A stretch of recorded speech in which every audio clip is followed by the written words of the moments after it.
la data, c'est le nerf de la guerre pour l'intelligence artificielle. Les données, c'est l'essence de l'intelligence artificielle.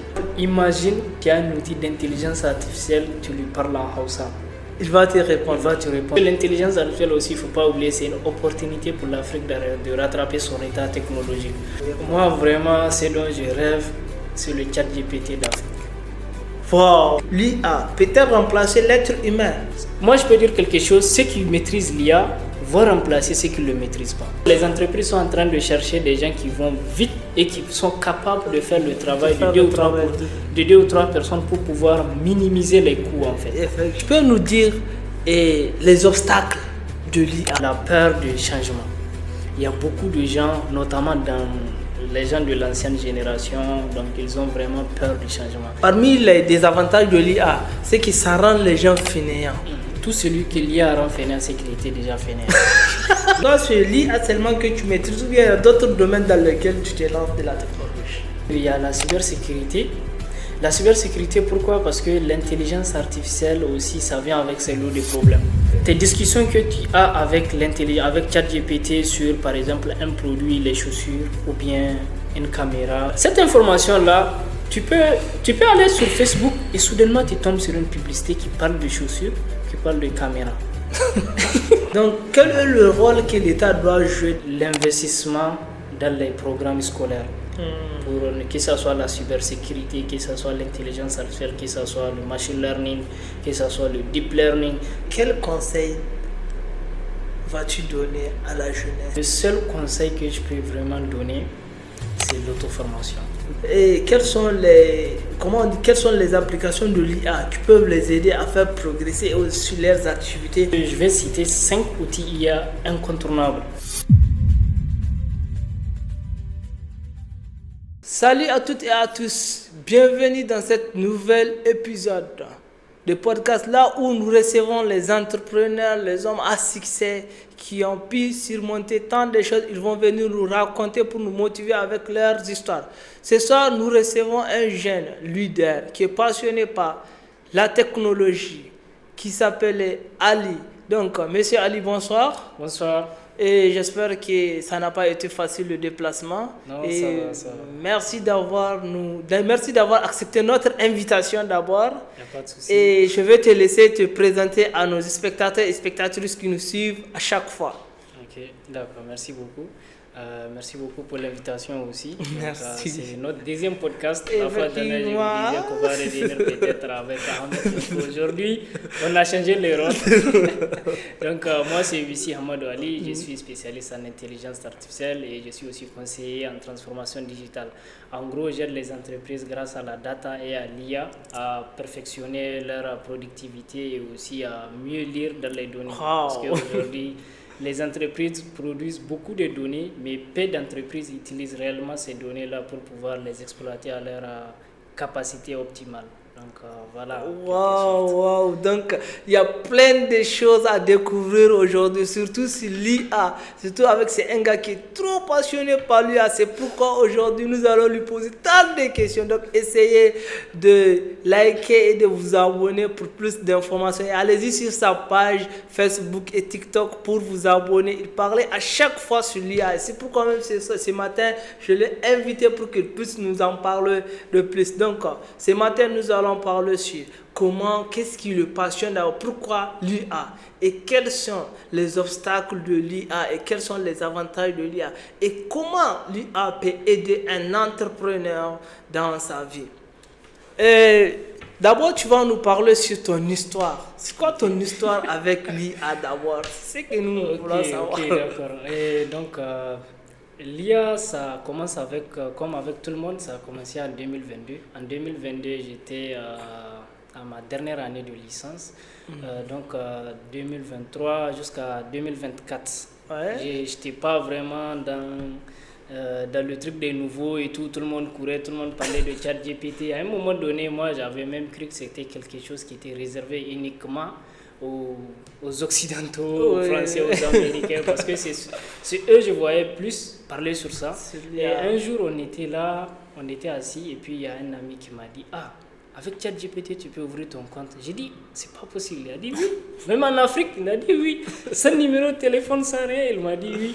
J'ai dit ok, donc il n'y a pas de souci. Essaie de m'ouvrir un compte. Même le compte, c'est lui qui l'a ouvert. C'est lui qui m'a ouvert le compte, il m'a montré et tout. J'ai dit bon, je fais quoi avec l'interface? Il m'a dit il suffit juste de poser une question. La première question que j'ai posée, est-ce que tu connais le Niger? ChatGPT m'a répondu à ce moment, je crois que c'était ChatGPT modèle 3. Je crois que c'était modèle 3. Il a répondu en quelques... Donc, il y a plusieurs modèles de ChatGPT. Il y a plusieurs modèles. Ils ont évolué au fur et à mesure. Ils ont amélioré leur modèle.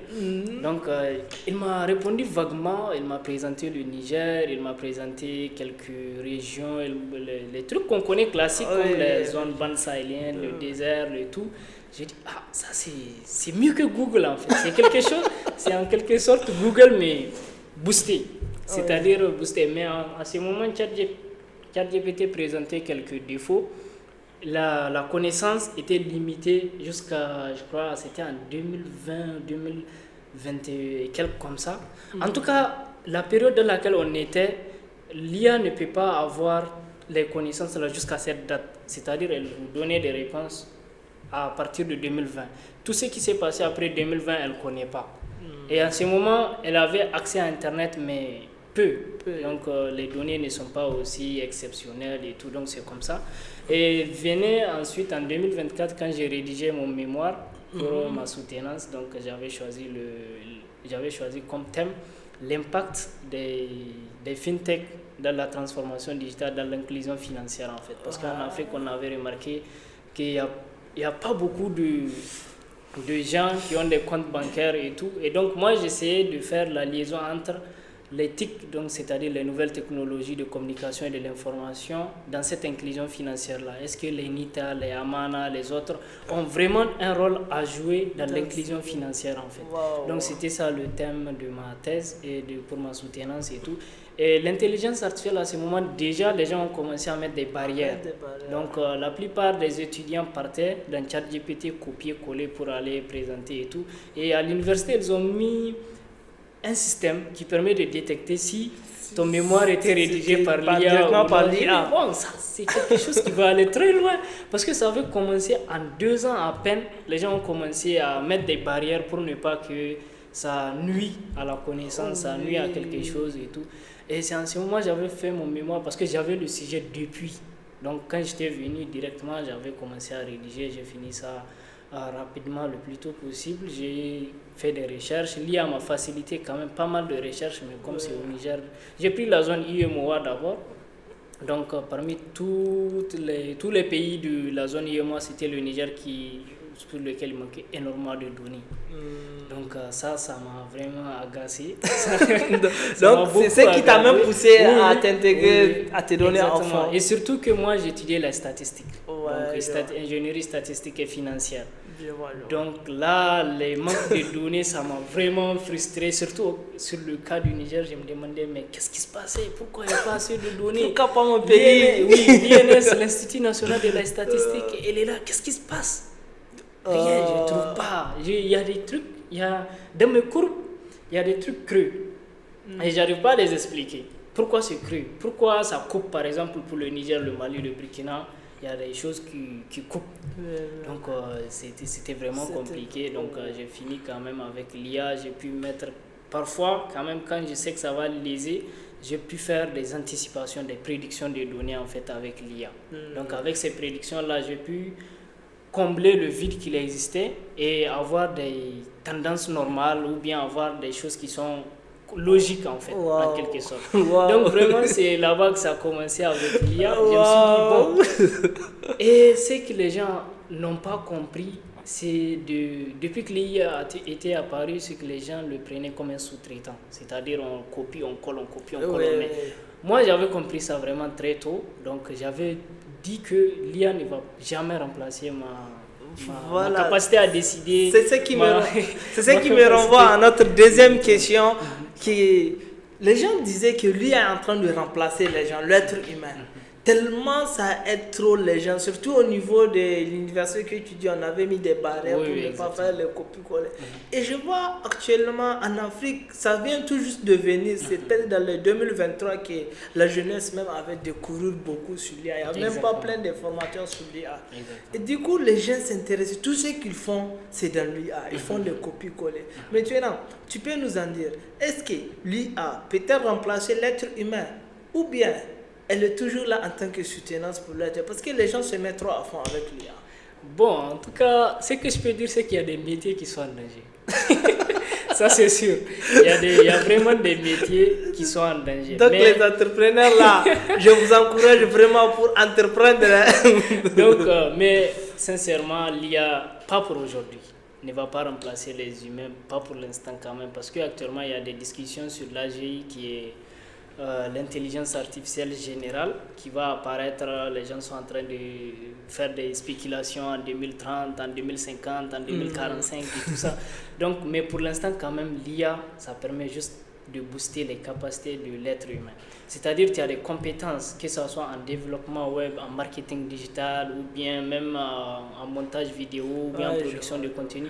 L'IA peut t'aider à aller plus vite et à aller professionnellement, en fait. Ça rend ton contenu plus professionnel que tu ne le penses, en fait. Donc, mais remplacer... Moi, je peux dire quelque chose, ceux qui maîtrisent l'IA vont remplacer ceux qui ne le maîtrisent pas. C'est-à-dire, tu es un développeur web, celui qui maîtrise l'IA va remplacer le développeur web là qui dit que non, je ne vais pas utiliser l'IA et tout. Ça, je suis sûr de ça. Parce que les entrepreneurs, les entreprises sont en train de chercher des gens qui vont vite et qui sont capables de faire le travail de deux ou trois personnes pour pouvoir minimiser les coûts en fait. Donc, imagine quelqu'un qui est là, qui peut développer en même temps un site web en 3 jours. Alors que normalement pour le faire, il faut une équipe de 5 personnes qui vont le faire en 1 mois.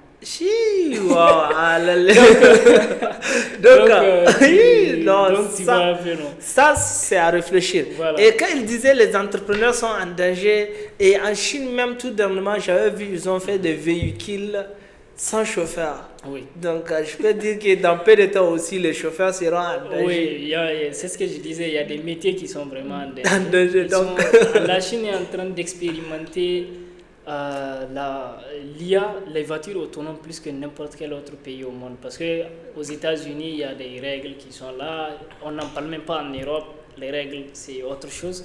Mais en Chine, comme c'est le gouvernement qui pilote, donc c'est quelque chose qu'ils sont en train de vraiment booster, aller plus loin que tous les autres pays en fait. Oh, voilà. Donc maintenant vous avez bien dit que tout de suite que la personne qui maîtrise l'IA peut remplacer les autres, mais l'IA ne peut pas remplacer l'être humain. Mais nous avons vu, tu peux nous dire les obstacles de l'IA? Ok. Ici, comme j'ai l'habitude de l'entendre ici, la plupart des gens se plaignent de la connexion Internet. Non, ça là. C'est-à-dire, je mets ma connexion, je fais mon TikTok, je fais mon WhatsApp, j'ai pas le temps d'aller apprendre sur l'IA. J'ai pas le temps d'aller sur ChatGPT pour expérimenter. J'ai pas le temps d'aller sur Gemini pour expérimenter. Et ça, c'est ce sont des fausses excuses en fait. Ça, c'est pas réellement un obstacle. Et surtout, actuellement, avec l'arrivée de Starlink, les Wi-Fi zones sont partout. Tu peux vraiment expérimenter autant de fois que tu veux, mais aussi il y a la peur du changement. Il y a beaucoup de gens, notamment dans les gens de l'ancienne génération, donc ils ont vraiment peur du changement. C'est-à-dire un vieux aujourd'hui qui est habitué à écrire avec sa tête et sortir des idées dans sa tête. Aujourd'hui, toi, tu viens en tant que jeune, tu lui dis, bon, moi, je vais utiliser l'IA, on va aller plus vite. Il va te dire que non, c'est pas original. Tu peux pas utiliser l'IA, donc tu es forcé de t'accommoder ou bien de t'adapter avec sa vision. Avec sa vision pour le travail. Oui. Bon, pour eux, ils voient que c'est pas original, c'est quelque chose de copier-coller, c'est générique et tout. C'est vrai, mais il y a des certaines manières de savoir utiliser en fait les outils IA et tout. Mais vraiment, l'ancienne génération est contre. La plupart, ils sont contre l'IA. Ils sont contre l'IA. Mais quand même, il y en a qui acceptent, il y en a qui se mettent à découvrir. Bon, moi, ce que je disais, l'IA, c'est genre parmi les désavantages de l'IA, c'est que ça rend les gens fainéants. Ça rend trop les gens fainéants. Surtout maintenant, même à l'école, les gens n'apprennent pas. Dans les salles d'examen, même tu vois ces derniers temps-là, l'État est en train de mettre des choses là pour éviter tout ça là. Ah ouais. En fait, ce que je peux dire à ça, c'est que tout celui qui l'IA rend fainéant, c'est qu'il était déjà fainéant. Non, c'est sûr. Tu peux pas être passionné de la recherche, de la connaissance, et puis voir que l'IA vient, ça te rend fainéant. Impossible. Parce que moi, par exemple, avant que l'IA ne vienne, j'étudiais au début, j'avais une licence en finance, banque et assurance. Après, j'avais postulé pour un master en ingénierie statistique et financière. Mais à côté de ça, je pratiquais par exemple le développement personnel, j'étudiais la finance personnelle, j'étudiais aussi le code. J'avais vraiment, avant même l'arrivée de l'IA, j'avais commencé à coder des petits trucs et autres là.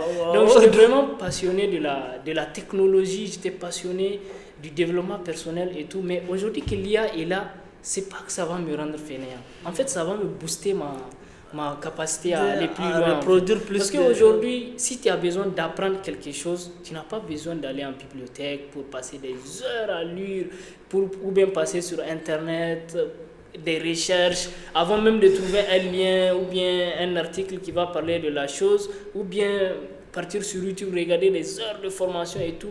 Aujourd'hui, avec l'IA, c'est facile. Tu fais une recherche et puis l'IA va te recommander les vidéos les plus pertinentes sur ce sujet.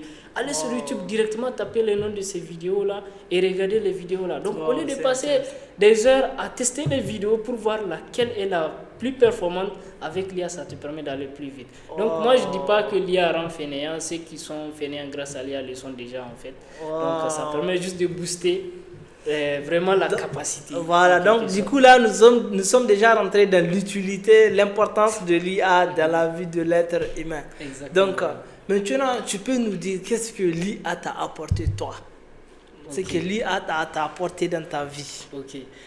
Moi je peux dire l'IA ça m'a beaucoup apporté, et notamment après avoir fini mon mémoire, mes études, je suis revenu ici au Niger, donc vous connaissez le Niger, c'est autre chose. Tu as dit tu as fini tes études d'abord, oui, tu as étudié où avant d'atterrir ici? Bon, j'ai étudié en Tunisie, à Sousse, c'est l'université, la faculté des sciences économiques et de gestion de Sousse, c'est là-bas que j'ai étudié depuis la licence jusqu'au master. Quand je suis revenu au Niger, c'était compliqué, même d'avoir un stage.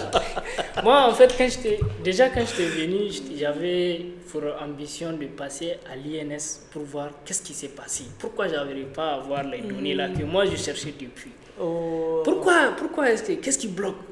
Et ensuite, j'avais vraiment postulé avec plusieurs va-et-vient. J'ai pu avoir un stage là-bas de 3 mois, mais en réalité, j'ai fait 2 mois. Parce que quand j'étais parti là-bas, j'avais compris pourquoi est-ce qu'il y avait autant de manque de données sur le Niger, notamment dans le secteur financier, dans le secteur, dirais-je même, dans le secteur entrepreneurial, dans pas mal de secteurs en fait. Quand j'étais parti là-bas, après plusieurs réunions, j'avais compris qu'il y avait une difficulté de consolider ou bien de centraliser les données. En quelque sorte. L'INS avait des complications à acquérir ou bien à centraliser les données pour les dispatcher après. C'était vraiment un défi. Donc moi j'étais revenu, je voyais que c'était compliqué là-bas. Donc j'ai entrepris d'ouvrir une petite entreprise de communication digitale. Parce que je faisais ça aussi quand j'étais en Tunisie. Déjà je faisais la communication digitale aussi. Donc, Tunisie là-bas? Oui, là-bas.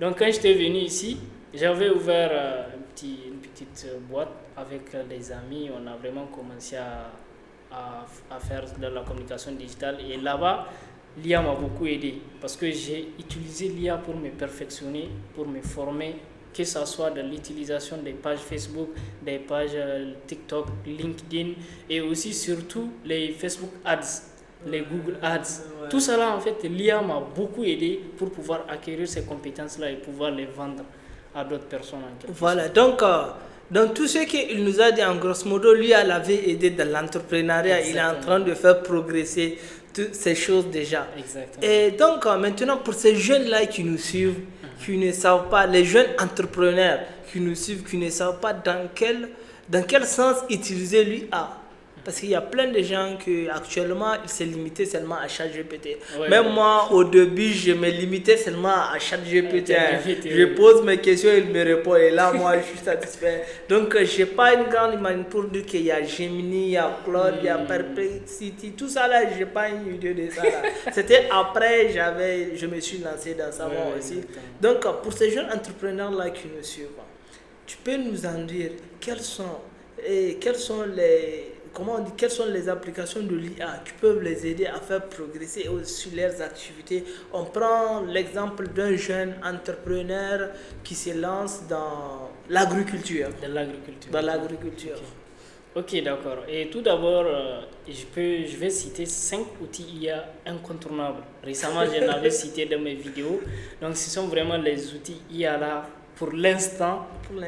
Pour tous ceux qui veulent vraiment s'initier à l'IA. Donc, il y a déjà ChatGPT, il y a Gemini, il y a Claude de Anthropic, il y a Perplexity et aussi il y a Notebook.lm. Wow, 5 Ça, ce sont les 5 outils. Si tu les maîtrises, tu n'as pas besoin d'aller chercher ailleurs. Et tu peux les utiliser gratuitement. Gratuitement, oui. Mais est-ce que l'accès gratuitement est limité ou bien c'est pas limité? Ouais, c'est limité, mais il y a des astuces. Maintenant, vraiment. Avec chaque GPT là, qu'est-ce qu'on peut faire avec chaque GPT? Parce que c'est ça qui est à la disposition de tout le monde. C'est sur les WhatsApp, donc tu cliques seulement pour aller. Donc, ok. Bon, ChatGPT, c'est pas réellement. C'est un modèle de ChatGPT que Meta a utilisé pour mettre ça sur WhatsApp. Voilà, mais c'est pas l'entreprise OpenAI en tant que telle qui gère le modèle de langage sur WhatsApp. Donc, il y a une différence entre le Meta et le ChatGPT. Oui, Meta c'est pour Facebook et WhatsApp et Instagram en fait. Ça c'est le groupe Meta. Mais ChatGPT c'est un outil développé par l'entreprise OpenAI de Sam Altman qui dirige ça et tout.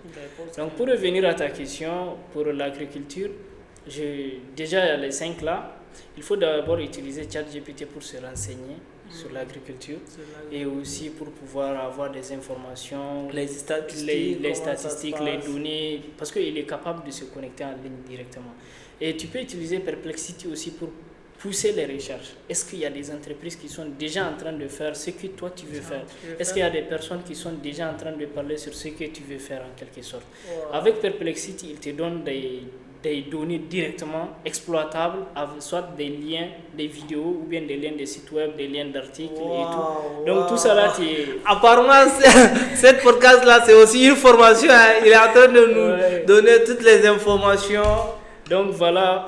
Après, si tu veux, tu peux utiliser Notebook.lm aussi à amener toutes les données là que tu as recherchées sur Perplexity pour te faire un résumé et aussi aller sur ChatGPT pour l'exploitation. Donc c'est quelque chose que tu peux apprendre, peut-être ça va te prendre, je n'ai pas dit que tu vas devenir vite un expert en agriculture, mais quand même c'est quelque chose, si tu as de la volonté, de l'engagement, au bout de 2 mois, 3 mois, tu vas devenir minimum un mini-expert dans ça. Je n'ai pas dit que tu vas devenir expert, mais minimum un mini-expert, parce que il faut être passionné. Si tu es passionné de la chose, plus tu cherches, donc... tu vas commencer. Donc maintenant, si on parle sur l'IA, donc toi sur l'IA seulement que tu maîtrises ou bien il y a d'autres domaines dans lesquels tu te lances de la technologie?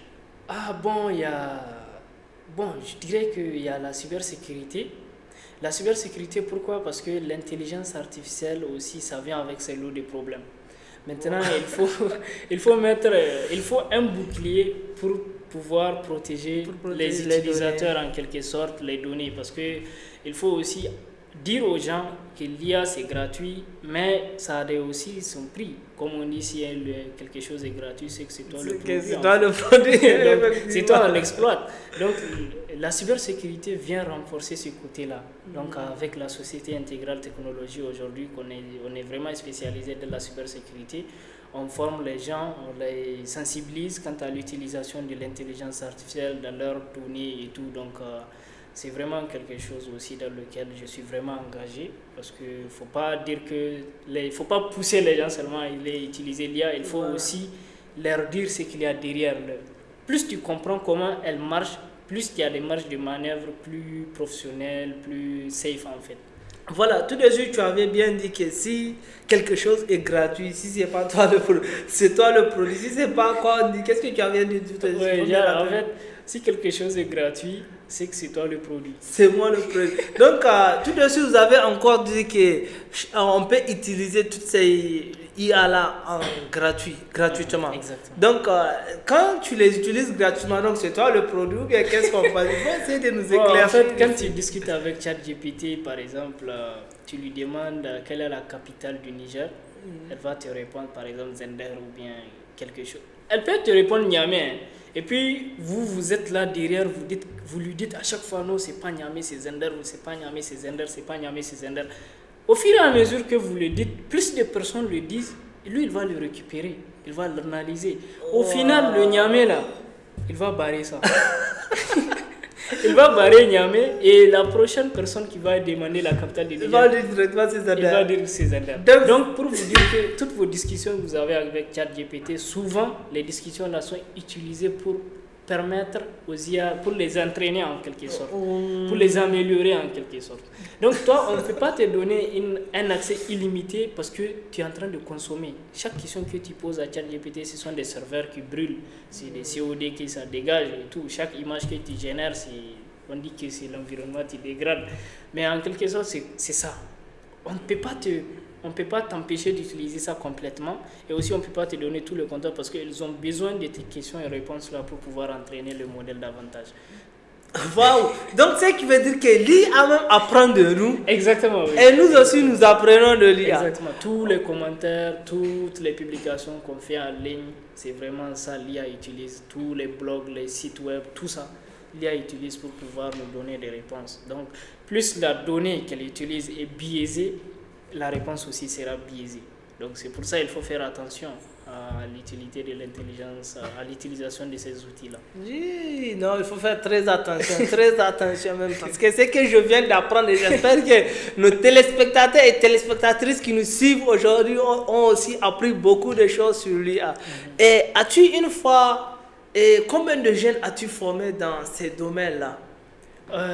Je dirais que j'en ai formé pas mal, mais c'était vraiment... Depuis en Tunisie, ici ou bien c'est ici seulement que tu as commencé à former? En Tunisie, j'étais vraiment dans la bulle parce que je voulais apprendre. Wow. J'apprenais, j'avais pas le temps de dire à quelqu'un, bon, viens, je vais t'apprendre et tout. Mais ici, quand même, j'en ai appris à beaucoup de personnes, mais pas dans le but lucratif et autres. Wow. Parce que pour moi, c'est que toi, tu es connaissant de ça pour pouvoir profiter de cette technologie-là et améliorer peut-être tes revenus ou bien améliorer, au moins avoir quelque chose à faire, une petite activité ou bien une source de revenus ou bien au moins ne serait-ce le fait que tu es à jour, tu connais l'existence de ces outils-là, moi ça me rassure en quelque sorte. Donc, nous allons encore poser des questions parce qu'actuellement, l'IA, ce que moi j'avais appris avec l'IA, ça aide beaucoup les entrepreneurs. Du coup, moi je peux dire, moi personnellement, ça m'a aidé dans d'autres sens. Mais il y a certaines qui utilisent ça dans d'autres sens. Et surtout, quand on l'utilise, ça nous vole. Quand ça apprend de nous, il y a certaines choses, des informations personnelles qu'on leur donne. Qu'est-ce que lui, donc nos informations personnelles là qu'on leur donne, ils gardent ça ou bien ils partagent ça encore avec d'autres personnes? En fait, quand vous donnez par exemple votre localisation, votre nom, votre prénom, votre numéro de téléphone, votre email, tout ça là en quelque sorte, c'est pas que l'IA va les utiliser pour s'entraîner parce qu'elle n'en a pas vraiment besoin de toutes ces informations, mais l'entreprise qui est derrière ces outils-là, elle peut utiliser ces informations-là pour les vendre à d'autres entreprises pour qu'ils puissent faire des publicités ciblées. C'est-à-dire tes discussions que tu as avec l'intelligence, avec ChatGPT sur par exemple un produit, les chaussures, ou bien une caméra, ou bien une lumière, ou bien quelque chose comme ça. Cette information-là, tu peux aller sur Facebook et soudainement tu tombes sur une publicité qui parle de chaussures, qui parle de caméra. Donc en quelque sorte, ils sont en train de vendre nos informations à d'autres entreprises pour se faire de l'argent en plus des abonnements qu'on paye. Mais ils disent que si tu prends l'abonnement, tes informations ne seront pas utilisées. Donc, mais Moi, je ne crois pas vraiment.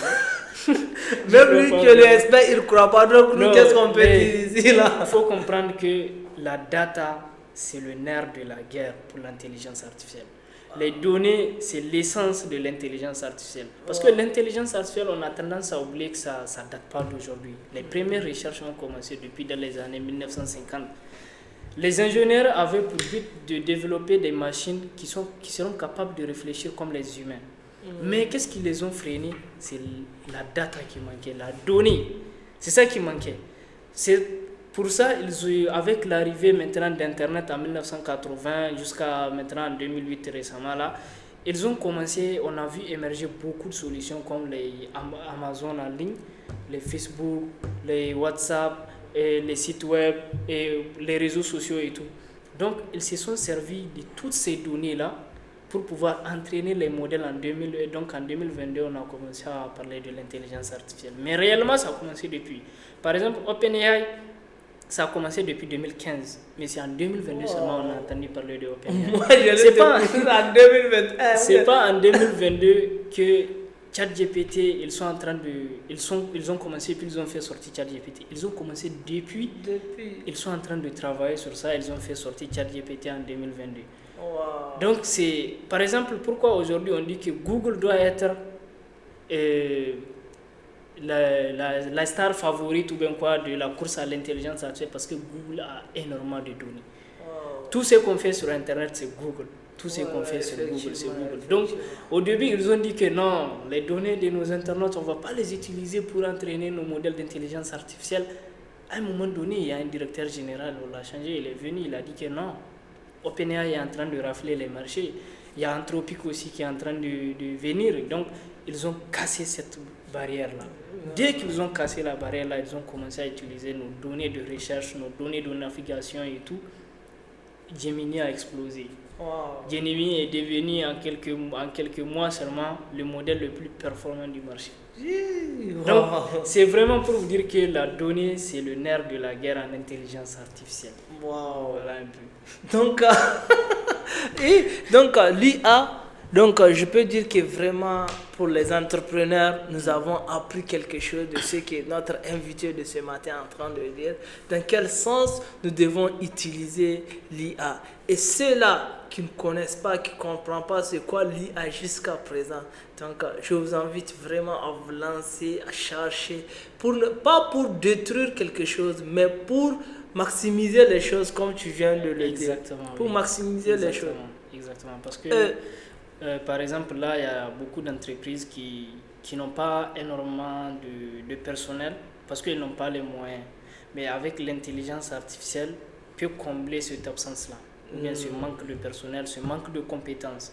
Aujourd'hui, nous tous, nous n'avons pas les capacités de rédiger un contrat dans les bons et due formes. Avec l'intelligence artificielle aujourd'hui, rédiger un contrat, tu n'as pas besoin d'aller payer un avocat ou bien d'aller chercher pour te rédiger le contrat. Tu peux le rédiger toi avec l'IA. Beaucoup de métiers sont agrégés, vraiment. Voilà, ça se voit, ça se voit.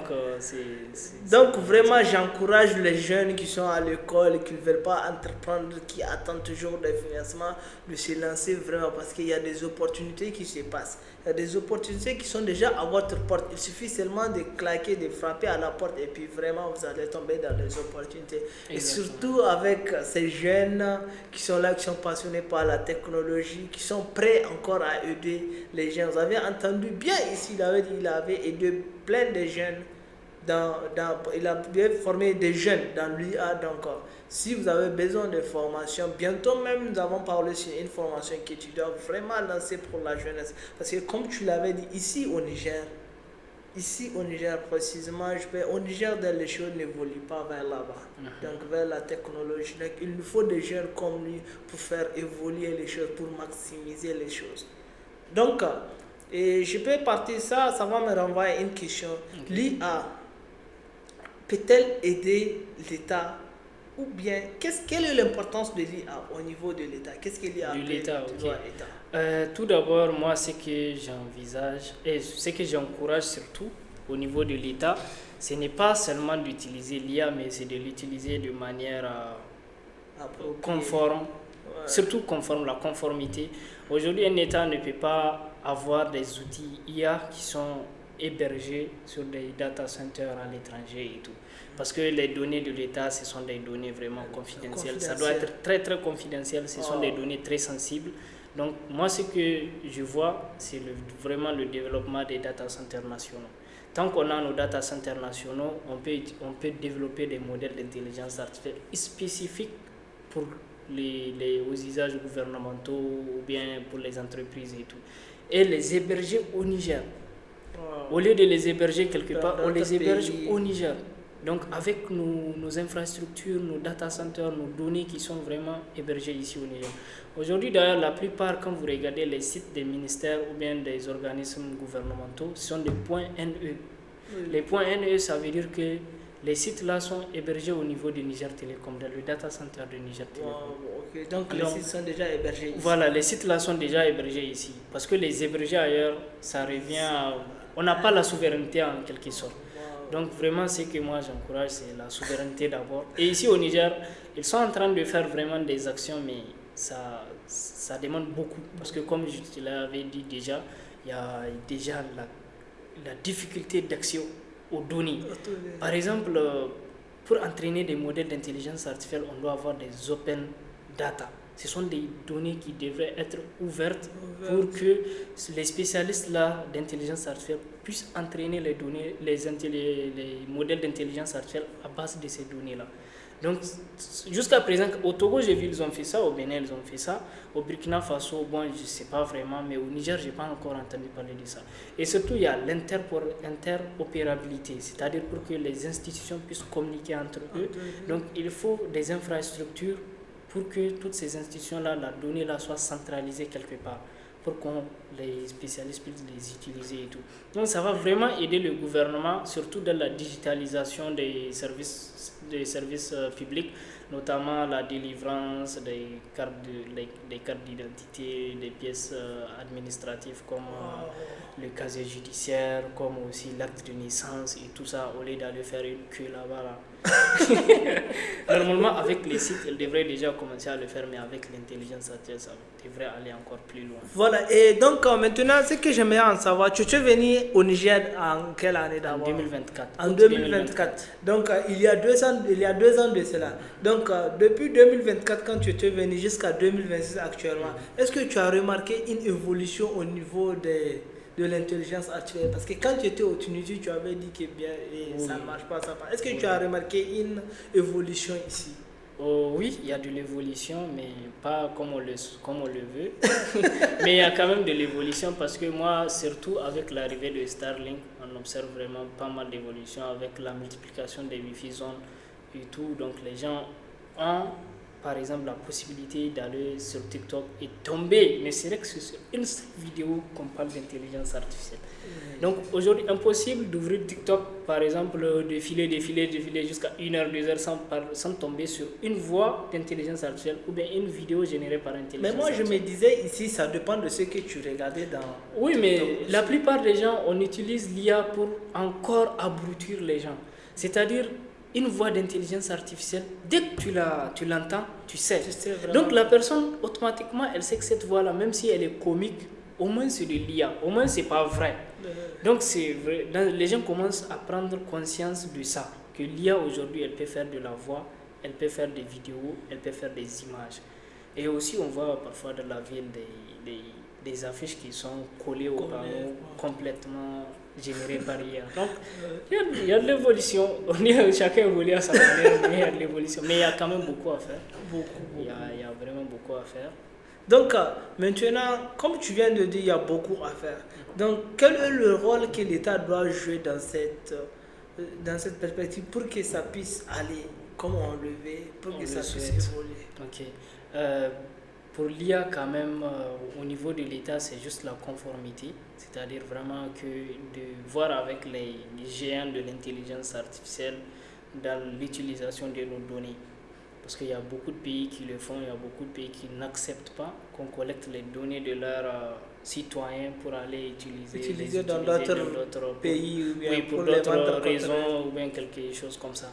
Il y a ça et ensuite il y a vraiment l'investissement dans les programmes scolaires. Pour que ce soit la cybersécurité, que ce soit l'intelligence artificielle, que ce soit le machine learning, que ce soit le deep learning. Tout ça, ce sont des compétences encore pas trop...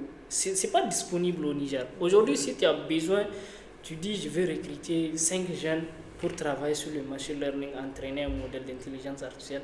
Ça sera difficile. Tu ne vas pas du tout trouver. Ça sera difficile. Donc peut-être de changer les programmes ou mettre ces trucs-là, des technologies au centre de la formation. Former les gens en quelque sorte. Peut-être il y a des institutions aussi qui sont chargées de former les gens au métier professionnel. Il y a aussi des institutions qui sont chargées de sensibiliser les gens aux outils technologiques. Donc tout ça là, c'est vraiment des choses qu'il faut faire. Des initiatives qu'il faut mettre en avant pour aider les jeunes, ces gens-là qui pensaient que c'est impossible de maîtriser l'IA, c'est impossible. Parce que même moi au début, quand je voyais certaines vidéos, moi je disais que waouh, comment la personne fait ce genre de vidéos. Donc tu vois tout ça là, mais après avoir appris tout ça là, j'ai vu que ce n'est rien, ce n'est rien. Il faut être dans le taf pour comprendre ce qui se passe réellement. C'est pour ça que je dis c'est mieux tu étudies de savoir comment ça fonctionne avant d'utiliser. Ou bien même tu utilises en même temps tu fais des recherches pour voir comment ça fonctionne. Maintenant, chaque GPT ou bien Meta là qui était déjà sur les WhatsApp, est-ce que seul Meta peut nous aider sans faire une formation au niveau des formateurs? Est-ce que seul Meta peut nous aider à comprendre l'IA? Non, moi je dis que non, parce que même utiliser l'IA, même, ça demande quelques astuces. Il faut connaître quelques astuces. Par exemple, Claude, si tu ne connais pas les astuces, tu ne vas même pas l'utiliser plus de 2 jours, 3 jours. Parce qu'il faut comprendre que Claude, sa manière de fonctionner, ChatGPT a sa manière de fonctionner, Gemini a sa manière de fonctionner. Et il faut aussi savoir les combiner. C'est-à-dire, les outils 5 là que j'ai cités là, ce sont des outils complémentaires. Ce sont des outils, tu peux les utiliser pour une seule tâche.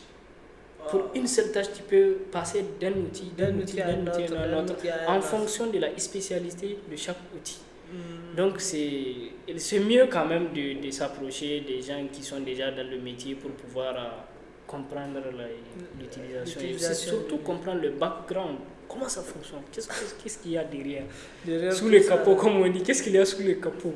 Maintenant, parmi tes formations que tu avais fait sur l'IA, quelle est la plus grande somme que tu as une fois investie pour te former en l'IA? Pour me former, c'est vraiment en machine learning. En machine learning, j'avais vraiment pris des modèles payants. Et aussi, j'avais acheté des formations pour pouvoir comprendre c'est quoi le machine learning.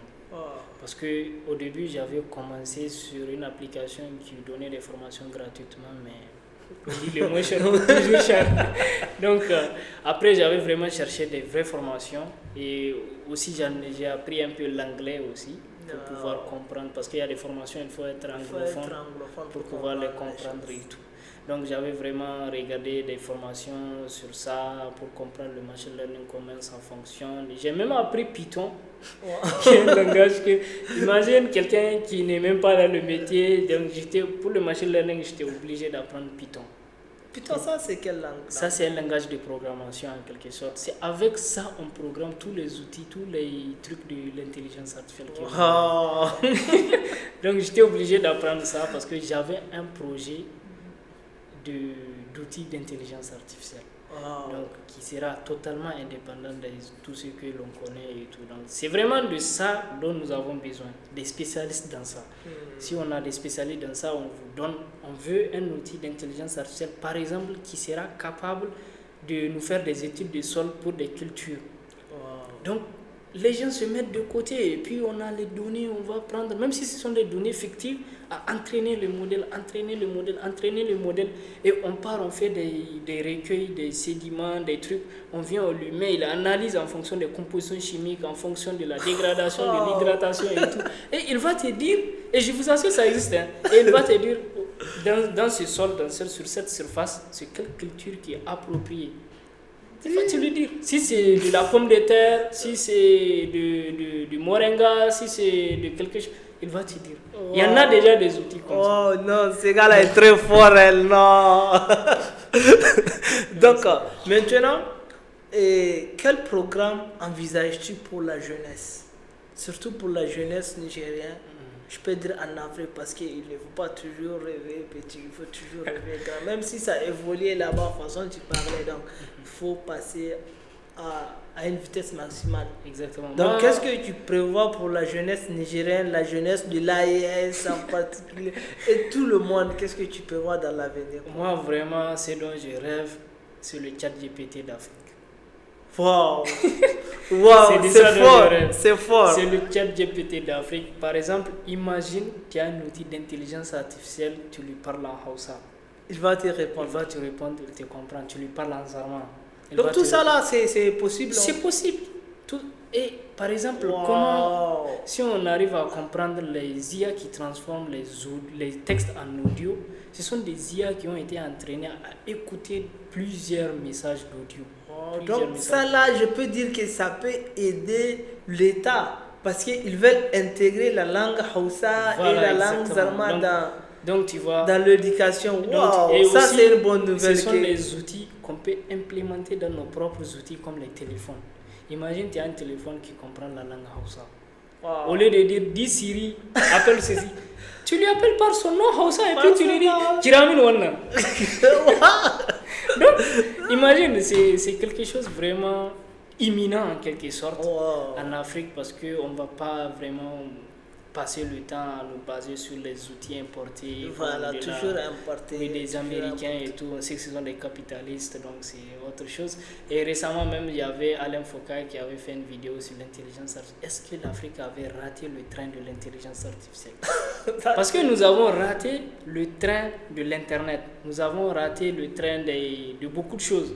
Mais est-ce que pour l'intelligence artificielle, nous l'avons raté?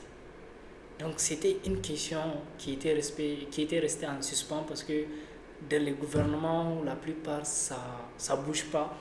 Donc, mais toi, quelle réponse toi peux-tu donner de ça? Est-ce que nous avons raté le train ou bien nous sommes en train de poursuivre toujours le train? Moi, je dis qu'on n'est pas monté à bord, mais on est à pied, on court derrière le train. Est-ce qu'on peut rattraper un train qui court là? Non, on peut rattraper parce que l'intelligence artificielle aussi, il ne faut pas oublier, c'est une opportunité pour l'Afrique de rattraper son état technologique. Aujourd'hui, tu veux, par exemple, une voiture autonome. Tu n'as aucune idée de comment ça fonctionne. Avec les outils d'intelligence artificielle, avec les ingénieurs que tu peux trouver, vous pouvez déjà commencer à étudier la structure de la chose. La structure de la chose, c'est-à-dire comment est-ce qu'elle fonctionne, comment elle marche, qu'est-ce qu'il y a derrière, tout ça. Il faut avoir vraiment cette curiosité-là. Donc, ça nous permet d'apprendre beaucoup et plus vite, en quelque sorte. Au lieu de partir chercher des formations qui coûtent cher, on va demander de quitter pour aller en Asie, quelque part pour en quelque sorte, formations. Ici au Maghreb ou bien ailleurs en Europe, c'est compliqué. La voiture autonome, c'est peut-être un exemple exagéré, mais il y en a des petites choses que nous utilisons au quotidien, mais que nous sommes incapables de fabriquer nous-mêmes. Donc ça ne coûte rien. L'IA aujourd'hui est capable de nous faire des schémas d'architecture technologique avancée en quelque sorte. Donc là, c'est un professeur, même si je peux le dire, tu n'as même pas besoin d'aller à l'école, à la maison, même tu peux te concentrer et puis apprendre tant de choses. Voilà, exactement. Donc ceux qui disent que ça rend fainéant, je t'avais dit, c'est que depuis le début, ils étaient fainéants. Ils étaient déjà fainéants, ils ont en profité pour dire que ça... Voilà, ça les rend fainéants et puis voilà, c'est vraiment ça.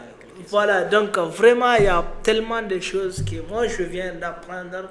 Il y avait des opportunités d'erreur, tout ça là, qui peut aider les entrepreneurs et même l'État encore. Comme je viens de le dire tout de suite, ils veulent intégrer les Hausa dans l'éducation, surtout dans les PAS qui veulent et qui sont en train de mettre la valeur des cultures. Exactement. Donc tout ça là, tout ça là, ça peut nous aider à arriver au sommet et ça peut nous aider, comme tu viens de le dire, à rattraper le retard sur la technologie que nous avons eu tant des années passées. Exactement. Et donc, nous avons déjà consommé assez, donc nous sommes presque à la fin.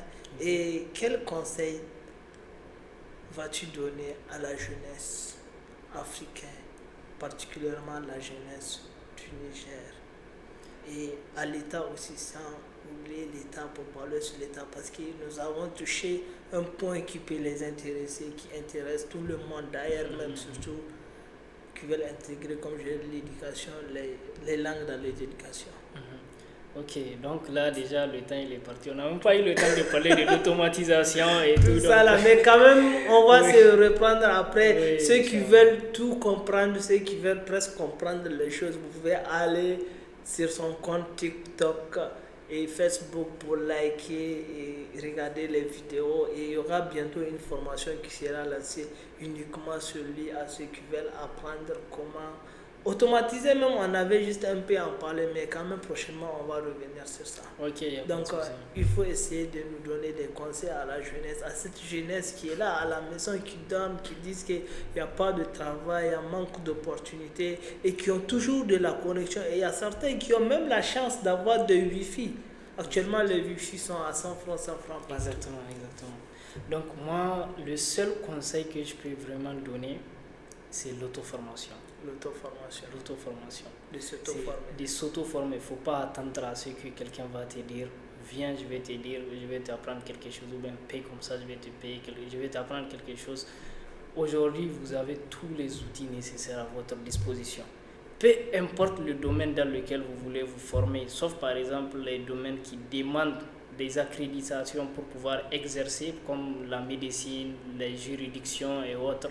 Mais tout ce qui est comme les métiers, comme le développement, l'informatique, tout ça, ce sont des choses, vous pouvez apprendre beaucoup de choses grâce à l'intelligence artificielle. Beaucoup de choses, vraiment. Donc, j'insiste vraiment sur l'auto-formation. Moi, aujourd'hui, je n'avais pas un parcours universitaire sur l'intelligence artificielle, je me suis auto-formé comme ça. Je me suis auto-formé en finance, je me suis auto-formé en investissement, je me suis auto-formé en entrepreneuriat, je me suis vraiment sur tout ce que j'ai actuellement, je me suis auto-formé sur ça. Vraiment, c'est un plaisir de discuter avec toi sur ça. Donc vraiment, c'est le conseil que je donne et vraiment faut pas aussi se plaindre beaucoup. Ça, c'est ce qui se passe ici. À chaque fois, les gens se plaignent. C'est ça. Et donc, nous sommes déjà à la fin de notre podcast de ce matin. Merci d'avoir nous suivis du début jusqu'à la fin. Et merci aussi de liker, de partager avec les autres pour qu'ils puissent comprendre. Parce que c'est de ça il s'agit, l'information. Exactement. Il faut passer l'information. Si aujourd'hui tu as l'information, il ne faut pas garder ça, il ne faut pas être arrogant. Je vous remercie. Bye. On se prend à la prochaine. Ciao.